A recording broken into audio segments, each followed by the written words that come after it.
Yes, Kenya. Tamu sana, tamu sana, tamu sana, yes.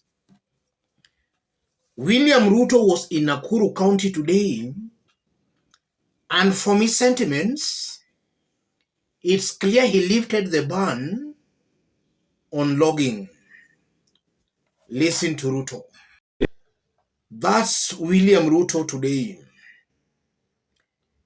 And it's describing former Forest Minister Keriako Tobiko as mjinga for having banned logging.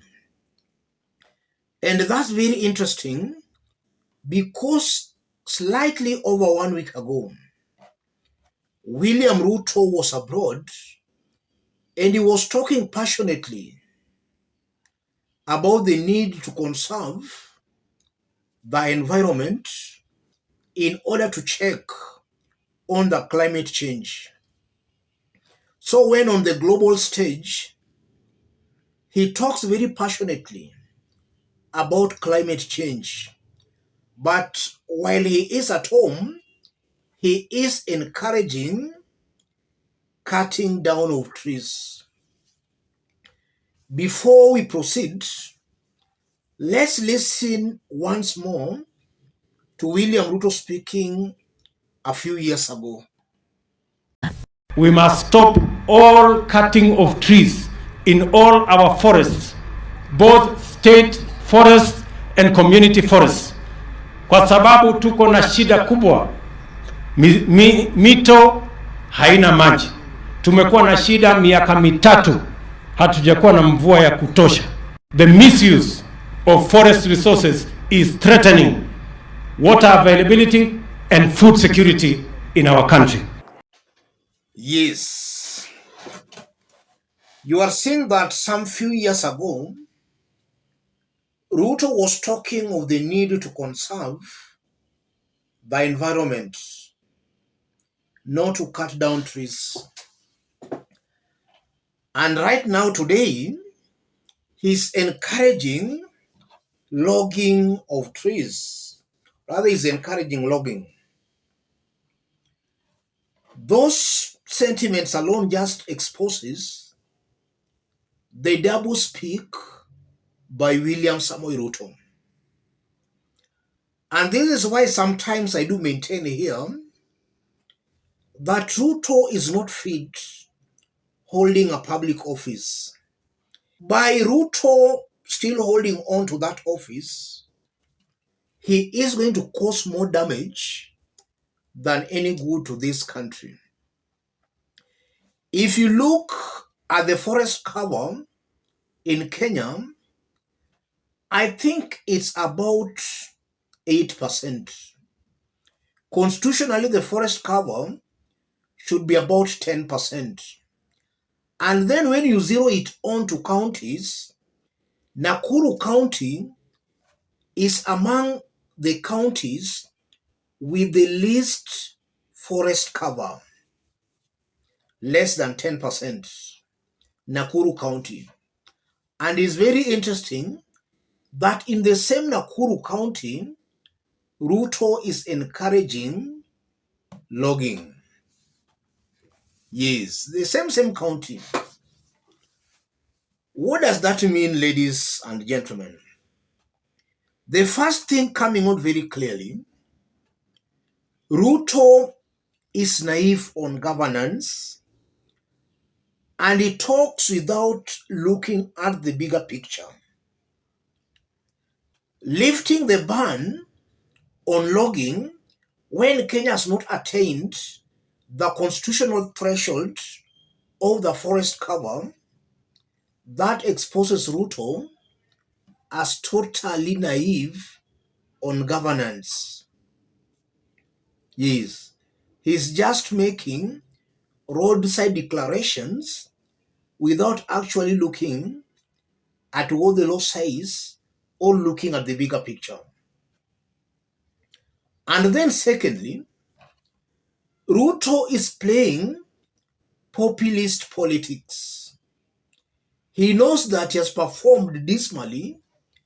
Kenyans are fed up with him.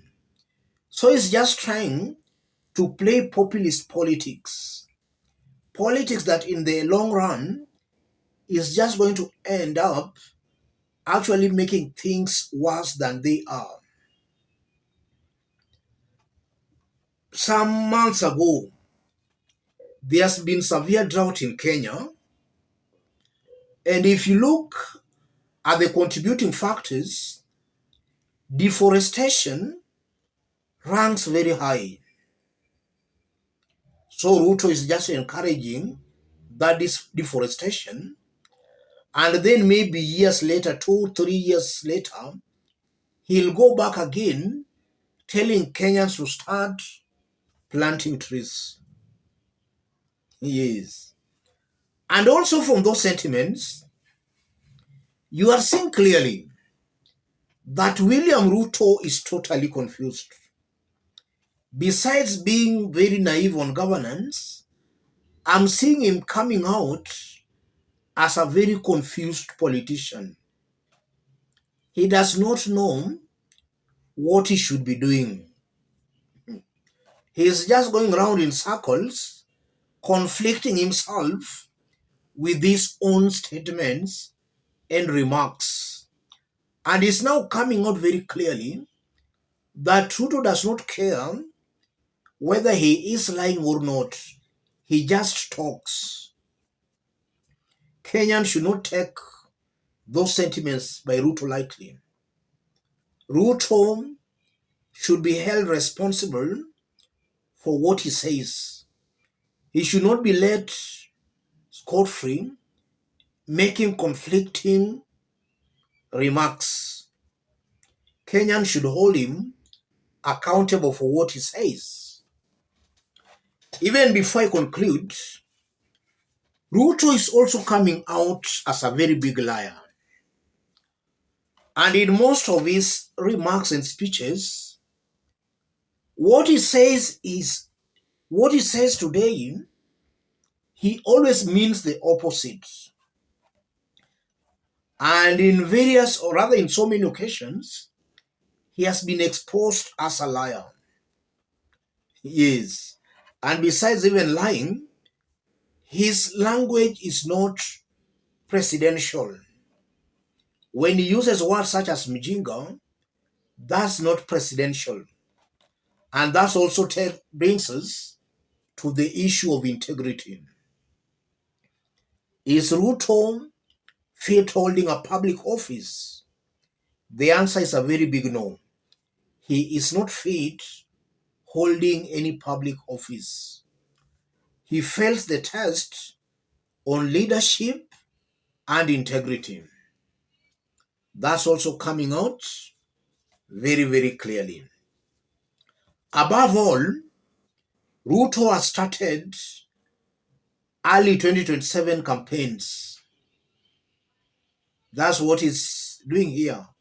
So he does not care the net effects of some of his pronouncements. He has just started 2027 early campaigns. Let me stop it there, ladies and gentlemen. In case you are watching us, but you have not yet subscribed, subscribe, give this video a like. And to our fans and subscribers here, I'm very much humbled, very grateful for the kind of support you are giving me here. God bless you. God bless Kenya. Any other person who wants to support our forum, I've pinned my number down below. Contact me through the number or feel free to channel your support to the number. Let's meet in our next analysis. Thank you. God bless you. God bless Kenya.